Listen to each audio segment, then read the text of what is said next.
வீரபாகு சூரனின் மிரட்டலை ஒரு பொருட்டாகவே கருதவில்லை. சூரபத்மா, மீண்டும் எச்சரிக்கிறேன், ஜெயந்தனை விடுதலை செய்கிறாயா, அல்லது உன்னை நானே கொன்று போட்டு விடட்டுமா என்றான் ஆவேசமாக. சூரனை சுற்றி நின்ற அசுரர்களும் ஆவேசமானார்கள். வீரபாகுவை பிடிக்க அவர்கள் எத்தனித்தனர். பல மடங்கு கோபத்தில் என்ன செய்வதென தெரியாமல் திகைத்த சூரபத்மன் 1000 தலைகள் 2000 கைகள் கொண்ட அசுரர்களை வீரபாகுவை பிடிக்க ஏவினான். வீரபாகு எழுந்தான். அவன் எழவும் ரத்தின சிம்மாசனம் தானாக மறைந்துவிட்டது. வீரபாகு அரண்மனைக்கு வெளியே பாய்ந்து சென்று அதன் முகப்பில் இருந்த 20,000 கலசங்கள் பொருந்திய கோபுரத்தை பிடுங்கினான். அதை தூக்கி தன்னை தாக்க வந்த கொடிய அசுரர்கள் மீது வீசினான். அதன் அடியில் சிக்கி அவர்கள் மாண்டனர். பின்னர் அரண்மனைக்குள் வந்தான். சூரபத்மனின் ஆஸ்தான மண்டபத்தை தன் கையாலேயே இடித்து நொறுக்கி எக்காலமாய் சிரித்தான். சூரபத்மன் தன் மகன் வஜ்ரபாகுவை வரவழைத்தான். டேய், நீ அந்த பாதகனை கொல் என்றான். வஜ்ரபாகு 10,000 குதிரை பூட்டிய தேரில் ஏறி வீரபாகு மீது ஏற்ற வந்தான். வீரபாகு தன் காலால் எட்டி உதைத்து தேரை நொறுக்கினான். பல மாளிகைகள் பிடுங்கி அவன் மீது வீசினான். ஆனால் சில பாணங்களின் தாக்குதல் தாங்காமல் அவ்வப்போது களைப்படையவும் செய்தான். பின்னர் வஜ்ரபாகுவின் ஆயுதங்களை முழுமையாக அழித்துவிட்டு அவனை பிடித்து இழுத்தான். நெஞ்சில் ஓங்கி மிதித்தான். அலறியபடியே உயிர் விட்டான் வஜ்ரபாகு. அதன் பிறகும் கோபம் தணியாத வீரபாகு வீரமகேந்திர பட்டணத்தை சின்னாபின்னப்படுத்தினான். பின்னர் அங்கிருந்து திருச்செந்தூர் சென்று விட்டான். சூரபத்மனும் அவன் மனைவி பத்மகோமளையும் மகனின் பிரிவால் அழுதனர். அப்போது மந்திரி தாமகோபன் வந்தான். மகாராஜா, துன்பங்கள் மிஞ்சும் நேரத்தில் அழுது கொண்டிருப்பது எந்த தீர்வையும் தராது. நம் இளவரசரின் ஆயுள் அவ்வளவுதான். அவருக்கு நிர்ணயிக்கப்பட்டதை மாற்ற யாராலும் இயலாது.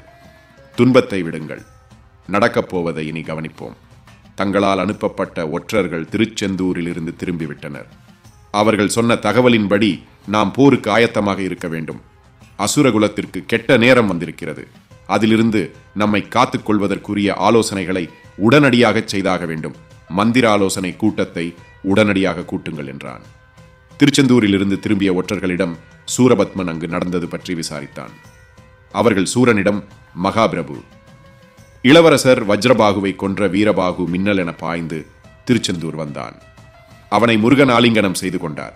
இங்கு நடந்த விவரங்களை விளக்கமாகச் சொன்னான். முக்கியமாக நம் இளவரசர் கொல்லப்பட்ட செய்தியை கேட்டதும் தேவர்களெல்லாம் மகிழ்ச்சியில் ஆர்ப்பரித்தனர். ஜெயந்தனையும் மற்றவர்களையும் நீங்கள் விடுதலை செய்ய மறுத்துவிட்டதால் தங்களுடன் போரிடவும் அந்த முருகன் தயாராகிவிட்டார். உங்கள் மீது கடுமையான கோபத்தில் இருக்கிறார் என்றனர். உடனே சூரன், அந்த பிரம்மாவை கூப்பிடு. வீரபாகுவால் சிதைக்கப்பட்ட நம் நகரத்தை முதலில் சரி செய்வோம், பின்னர் போருக்கு ஆயத்தமாவோம் என்றான். ஒற்றர்கள் தலை குனிந்தனர். பிரபு, பிரம்மா இனி இங்கு வரமாட்டார். அவர் முருகன் இருக்கும் திருச்செந்தூரில் அவர் அருகிலேயே அமர்ந்து விட்டார். எனவே நாம் மாற்று ஏற்பாடுதான் செய்ய வேண்டும் என்றனர். உடனே சூரன் மற்றொரு அண்டத்தின் பிரம்மாவை வரச் செய்து அவரை கொண்டு நகரை மீண்டும் கட்டினான்.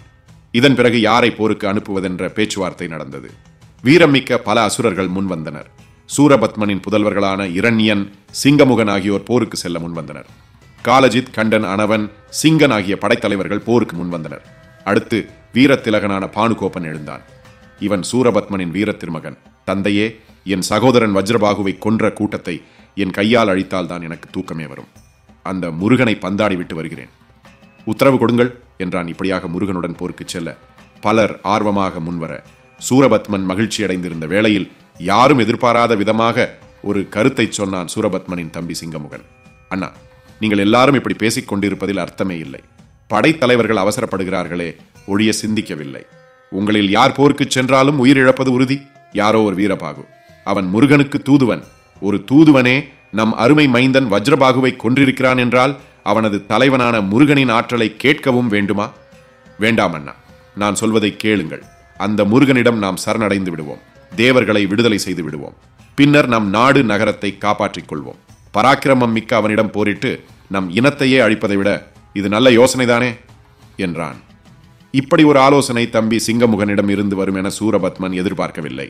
அசுர சபையும் முகம் சுளித்தது. சூரபத்மன் ஆவேசத்துடன், முட்டாளே, உனக்கு பைத்தியம் பிடித்து விட்டதா என்று சீறினான்.